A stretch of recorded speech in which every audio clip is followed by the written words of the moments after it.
Welcome friends. Bharathi Kannamma இன்னைக்கு எபிசோட்ல வந்த இன்ட்ரெஸ்டிங்கான சீன்ஸ் பத்தி பார்க்கலாம். வெண்பாவோட அம்மா ஷர்மிளா வெண்பாட்டையும் அவங்க அண்ணன் விஜய்டையுமே சொல்லிட்டு இருக்கிறாங்க, உங்க 2 பேரையும் இந்த வீட்டுக்கு மருமகள் ஆக்கிட்டோம்னா இந்த சொத்து ஃபுல்லா நமக்கு கிடைச்சிரும், அதுக்கப்புறம் நம்ம சந்தோஷமா வாழலாம்னு நினைச்சேன், ஆனா எதுவுமே நடக்காம போச்சே அப்படின்னு புலம்புறாங்க. வெண்பா இப்போ பாரதி அவங்கள வேணான்னு சொன்னதை பத்தி நினைச்சிட்டு இருக்கிறாங்க.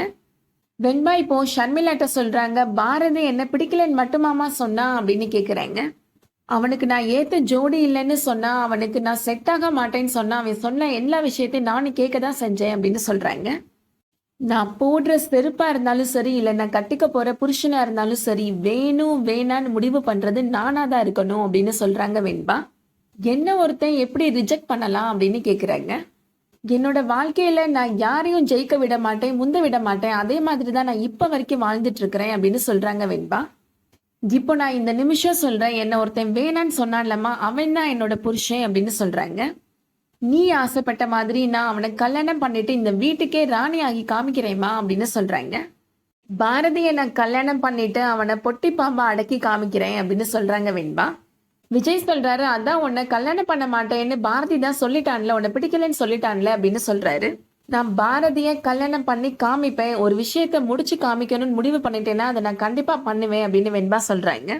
சௌந்தர்யாத்த வாயாலேயே இவதான் இந்த வீட்டு மருமகள்னு நான் சொல்ல வைக்கிறேம்மா அப்படின்னு சொல்றாங்க வெண்பா. வெண்பா இப்படி சொன்ன உடனே ஷர்மிளா ரொம்ப சந்தோஷப்படுறாங்க. அடுத்ததா கண்ணம்மா வீட்டுல நடக்கிறத காமிக்கிறாங்க. கண்ணம்மா சொல்றாங்க அவங்க அக்காட்ட, நானே அம்மாவுக்கு முழிச்சிருந்து மருந்து கொடுக்குறேன்க்கா அப்படின்னு சொல்றாங்க. நாளைக்கு நீ ஸ்கூலுக்கு போகணும் கண்ணம்மா, ஏற்கனவே இந்த வேலை உனக்கு போயிட்டு மறுபடியும் கிடைச்சிருக்கு அப்படின்னு சொல்றாங்க. மறுபடியும் நீ டயர்டாகி தூங்கிட போற அப்படின்னு சொல்றாங்க. அம்மாவை கண் முழிச்சு நான் பாத்துக்கிறேன், நீ போய் தூங்கு கண்ணம்மா அப்படின்னு சொல்லிடுறாங்க. அடுத்ததா 12 மணி ஆயிருது. கண்ணம்மா ஐயோ அம்மாவுக்கு மருந்து கொடுக்கணுமே அப்படின்னு சொல்லி வந்து பாக்குறாங்க. வந்து பார்த்தா கண்ணம்மாவோட அக்கா டயர்டாகி தூங்கிட்டு இருக்கிறாங்க. அக்கா அம்மாவுக்கு மருந்து கொடுத்துட்டாங்களான்னு தெரியலையே அப்படின்னு சொல்லிட்டு அவங்க அக்காவை எழுப்புறாங்க. அம்மாவுக்கு மருந்து கொடுக்கணும்ல, நான் தூங்கிட்டேன் அப்படின்னு சொல்றாங்க கண்ணம்மாவோட அக்கா.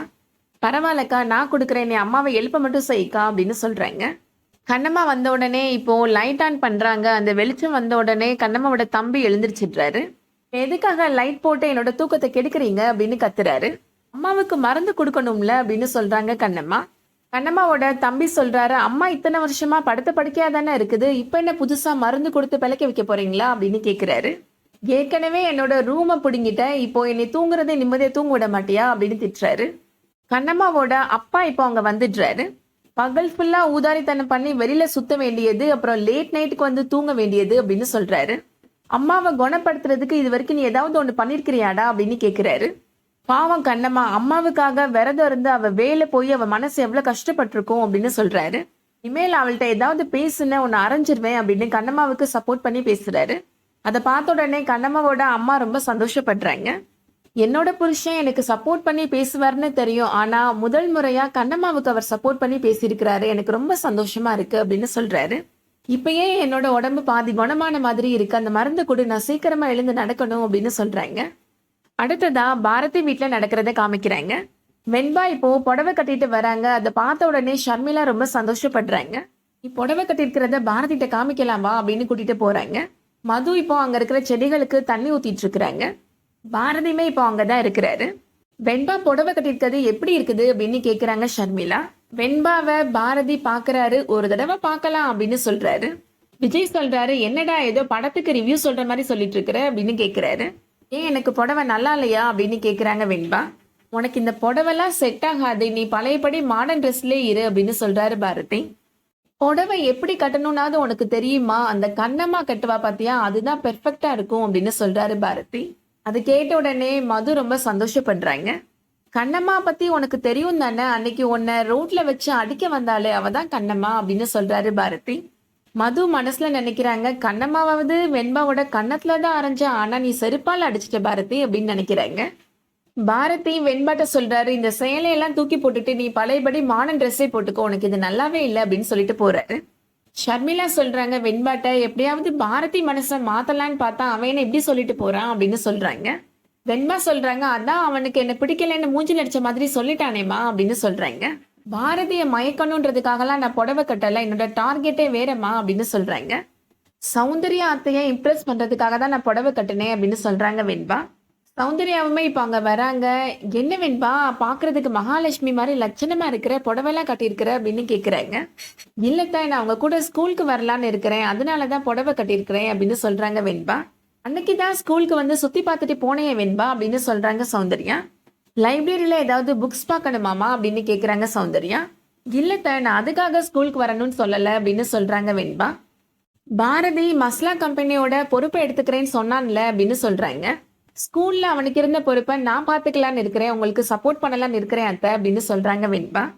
சௌந்தர்யாவுமே யோசிச்சு பார்த்துட்டு "தாராளமா எடுத்துக்கோமா" அப்படின்னு சொல்றாங்க. செல்வத்த சொல்றாங்க சௌந்தர்யா, "வெண்பா மேனேஜ்மெண்ட் பொறுப்பை எடுக்கிறதுக்கு என்ன ஏற்பாடு பண்ணணுமோ பண்ணிருங்க" அப்படின்னு சொல்றாங்க. சௌந்தர்யா இப்போ அங்கிருந்து போயிடுறாங்க. வெண்பா ஷர்மிளாட்ட சொல்றாங்க, "இப்பதானே நான் என்னோட முதல் ஸ்டெப் எடுத்து வச்சிருக்கிறேன். இனிமே தான் இந்த வெண்பாவோட அதிரடி ஆட்டமே இருக்குமா, நீ வெயிட் பண்ணி பாருமா" அப்படின்னு சொல்றாங்க. அடுத்ததா இப்போ கண்ணம்மா வீட்ல நடக்கிறத காமிக்கிறாங்க. கண்ணம்மா ஒரு வுட் எடுத்து அதை செதுக்கிட்டு இருக்கிறாங்க. "உனக்கே ஏற்கனவே அடிபட்டிருக்கு கண்ணம்மா, இந்த வேலையை இப்பயே பண்ணணுமா" அப்படின்னு சாந்தி கேக்குறாங்க. "இல்லக்கா, இந்த கிஃப்ட்டை இன்னைக்கே ஒருத்தருக்கு கொடுத்தாகணும்க்கா" அப்படின்னு சொல்றாங்க கண்ணம்மா. "அப்படி யாருக்கு கண்ணம்மா கிஃப்ட் கொடுக்கணும்" அப்படின்னு சாந்தி கேக்குறாங்க. "இது சஸ்பென்ஸ்க்கா" அப்படின்னு கண்ணம்மா சொல்லிடுறாங்க. "வாட்டர் பாட்டில் இருக்கிற தண்ணியை கீழே ஊத்தி வாஷ் பண்ணிட்டு புது தண்ணி ஊத்திருக்கா" அப்படின்னு சொல்றாங்க கண்ணம்மா. "அன்னைக்கு நான் ஸ்கூல்ல இருந்து வந்தது அப்படியே இருக்குக்கா" அப்படின்னு சொல்றாங்க. சாந்தி இப்போ அவங்க வராங்க. வந்து கண்ணம்மாட்ட சொல்றாங்க, "வாட்டர் பாட்டில் தண்ணியை கீழே ஊத்தலான்னு பார்த்தேன் கண்ணம்மா, ஆனா அதுல இருந்து ஏதோ மாத்திரை மாதிரி ஸ்மெல் வருது" அப்படின்னு சொல்றாங்க. கண்ணம்மாவுமே அந்த வாட்டர் பாட்டிலை வாங்கி ஸ்மெல் பண்ணி பாக்குறாங்க. "அன்னைக்கு இந்த தண்ணி குடிச்சதுக்கு அப்புறம் தானே எனக்கு மயக்கம் வந்துச்சு" அப்படின்னு யோசிக்கிறாங்க. அன்னைக்கு வெண்பா கண்ணம்மாட்ட பேசினதை பத்தி நினைச்சு பாக்குறாங்க கண்ணம்மா. "என்ன கண்ணம்மா, ஸ்கூல்ல பிள்ளைகளுக்கு எப்படி தூங்கலான்னு கிளாஸ் எடுத்தியா" அப்படின்னு நக்கலா பேசினதை பத்தி நினைச்சு பாக்குறாங்க. "அக்கா, எனக்கு ஒரு சந்தேகம் இருக்குக்கா, அதை நான் கிளியர் பண்ணிட்டு அதுக்கப்புறமா உன்கிட்ட சொல்றேன்க்கா" அப்படின்னு சொல்றாங்க கண்ணம்மா. அடுத்ததா என்ன நடக்க போகுதுன்றத வெயிட் பண்ணி பார்க்கலாம். இந்த வீடியோ உங்களுக்கு பிடிச்சிருந்துச்சுன்னா லைக் பண்ணிக்கோங்க. ரெகுலர் சீரியல் அப்டேட்ஸ்க்கு நம்ம சேனலை சப்ஸ்கிரைப் பண்ணிக்கோங்க. தேங்க்ஸ் ஃபார் வாட்சிங்.